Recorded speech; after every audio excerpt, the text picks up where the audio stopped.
अस्सलाम वालेकुम। मुझे बड़ी खुशी है कि मेरी वीडियो लोग देखते हैं और अच्छे से उसको समझ रहे हैं। ये बहुत अच्छी बात है। शुक्र है, अल्हम्दुलिल्लाह, अल्लाह का एहसान है।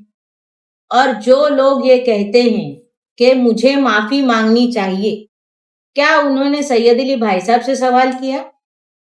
क्या उन्होंने सरफराज भाई से सवाल किया?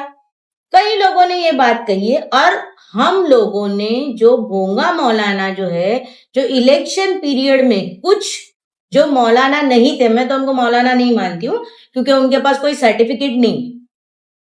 मौलाना, मुफ्ती, ये जो एक इससे इदारे से पढ़कर आते हैं और इनके पास एक सनद होती है। मैं उन लोगों के बारे में बात कर रही थी जो इलेक्शन पीरियड में अपने को मौलाना साबित कर रहे थे, दाढ़ी टोपी पहन के गली गली में माइक लेके जो घूम रहे थे और ये बोल रहे थे कि ये बीजेपी से जुड़े हुए हैं, ये गुस्ताखे रसूल है और एक्स्ट्रा जो भी है, मैंने उनके बारे में बोला है। तो इसके लिए मुझे नहीं लगता कि मुझे कुछ माफी मांगने की जरूरत है, क्योंकि मेरी अक्सरियत वीडियो में मैंने पूरे इज्जत और इसके साथ में मौलानाओं को बोला है कि भाई मेरे मोतबर मोअज़्ज़िज़ और रिस्पेक्टेबल मौलानाओं से मैंने आजिजी भी की है कि जिस तरीके से जरांगे पाटिल ने अपने समाज के लिए आगे होकर कुछ किया है, उस तरीके से आप भी करो। देखिए, अल्लाह के बारे में, हमारे दीन के बारे में जो गुस्ताखी करेगा उसको अल्लाह सजा तो देते ही है। जिस तरीके से फिरौन की लाश आज भी हमारे लिए, जिसने खुदाई का दावा किया था, आज तक मौजूद है, उसी तरीके से हमारे दूसरे मौलानाओं ने भी अगर गलतियां की है तो अल्लाह ने उनको भी सजा दी। तो मैं अगर गलत हूं तो अल्लाह मुझे भी सजा देगा, ये बात नहीं है। लेकिन बिला वजह किसी बात को राजनीतिक लेकर उसका इशू बनाना ये गलत है।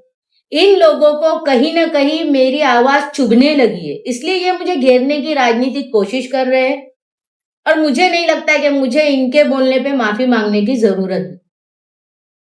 इसका असर आपके मनपा चुनाव में होगा, ऐसा उन्होंने कहा। देखिए, जनता जो है बखूबी जानती है, हमारे करीबी लोग भी बेहतर जानते हैं कि मैं क्या।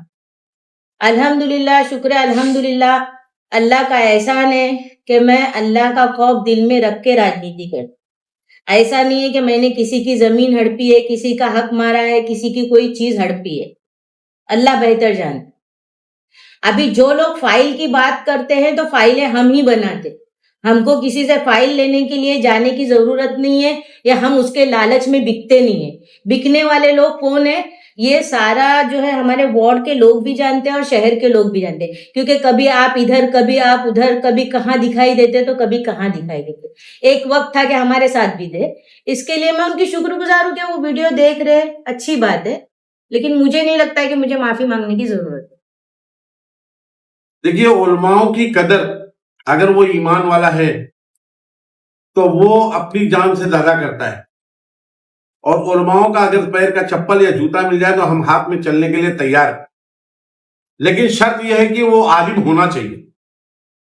और देखिए, बार बार इस शहर में एक बार बार बात चल रही है, कुछ लोग जिस तरीके से ये अल्फाज इस्तेमाल करते हैं कि भोंगा कंपनी, भोंगा कंपनी, भोंगा कंपनी। लेकिन वो कौन है? वो लोगों के बारे में लोग कह रहे हैं कि जो लोग इलेक्शन में किसी एक पार्टी के हमायती बनकर के आए।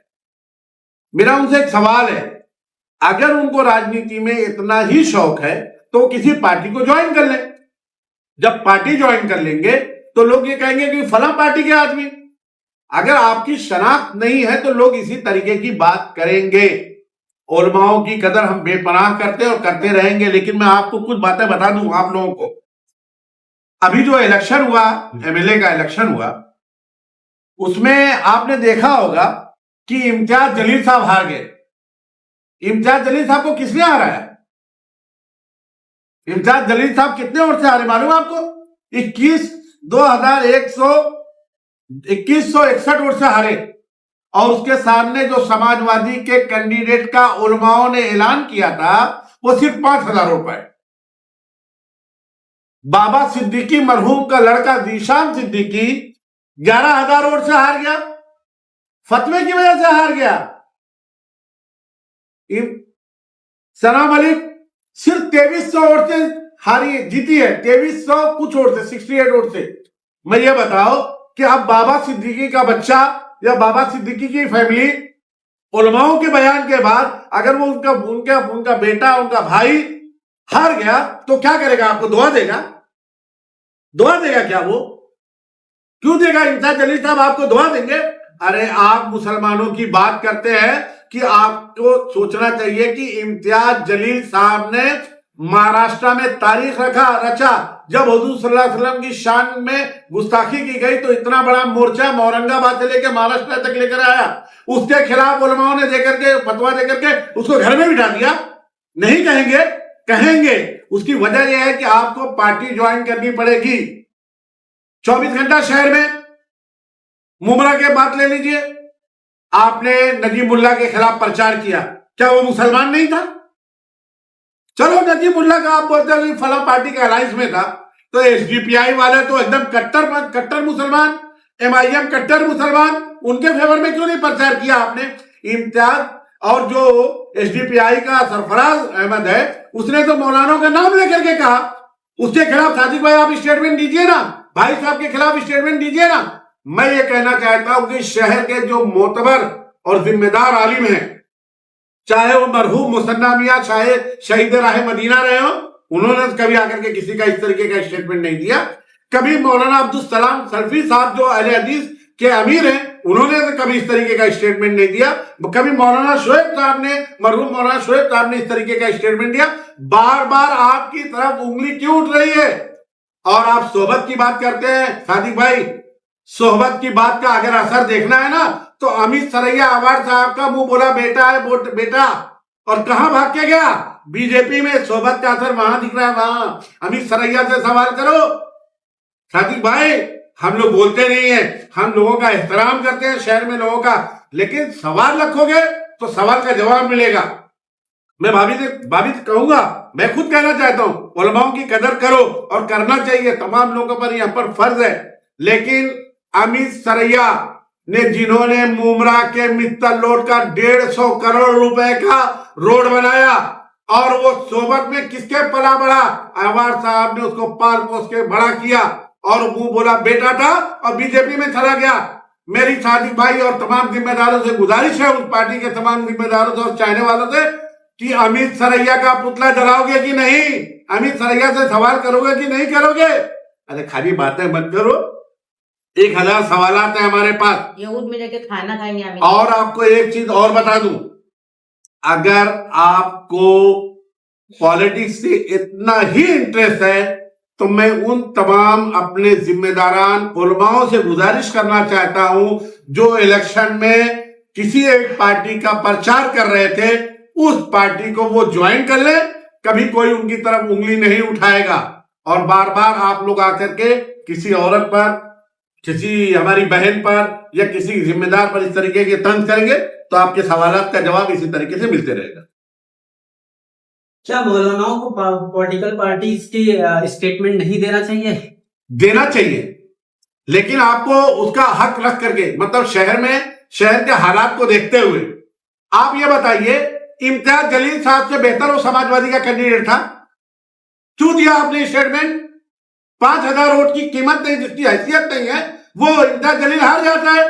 इम्तियाज जलील ने हाउस में आवाज उठाया, मेंबर ऑफ पार्लियामेंट बना, उसमें आवाज उठाता था। एक आदमी को घर में बिठा दिया आपने, जीशान सिद्दीकी को घर में बिठा दिया। ये कौन सा स्टेटमेंट है? अरे स्टेटमेंट ये दो कि आपकी कम्युनिटी के लोग किस तरीके से हाउस में जाए ताकि अपनी बात को उठाएं। कौन बात करेगा इस पर? जफर भाई, उनका ये भी कहना है कि आप लोग बार बार भोंगा मौलाना कहते हैं, लेकिन आप लोगों ने भी विधानसभा चुनाव में मौलाना का उलमा का इस्तेमाल किया। उन्होंने उसकी 2 मीटिंग का उदाहरण भी दिया है, साहिल होटल और नूरबाग हॉल का। उसको लेकर क्या कहें? मैंने ये कहा कि मैं कभी नहीं कहा, मेरा आज तक का कोई स्टेटमेंट नहीं, मैं किसी को भोंगा कंपनी नहीं करता। मैं सिर्फ सवाल ये करता हूं कि जो लोग इलेक्शन में थे वो तमाम पार्टियों के खिलाफ, उनके घर वाले, उनकी फैमिली वाले, जिनके घर के लोगों को आपने घर में हरा करके आपके स्टेटमेंट से, आपके फतवे से घर में बैठे ना, वो आपसे सवाल करेंगे और आपको बददुआएं देंगे और बार बार देंगे। देखिए, हमारे साथ आवे या किसी के साथ आवे, हमारे साथ में आने वाला आदमी कभी भी हमारे उलमाओं को बारे में कुछ नहीं कहता। आप ही लोगों से हर पार्टी के लिए जबरनुमा नहीं करा। राष्ट्रवादी खराब, MIM खराब, SDPI खराब, समाजवादी खराब, हर आदमी तो आप ही से सवाल कर रहा है। क्यों कर रहा है भाई आपके सवाल? कहीं ना कहीं लोगों के दिलों में ठेस पहुंची है। इसलिए मैं कहना चाहता हूं, बार बार कहता हूं कि किसी भी एक पार्टी को ज्वाइन कर लीजिए, आपसे कोई सवाल नहीं करेगा।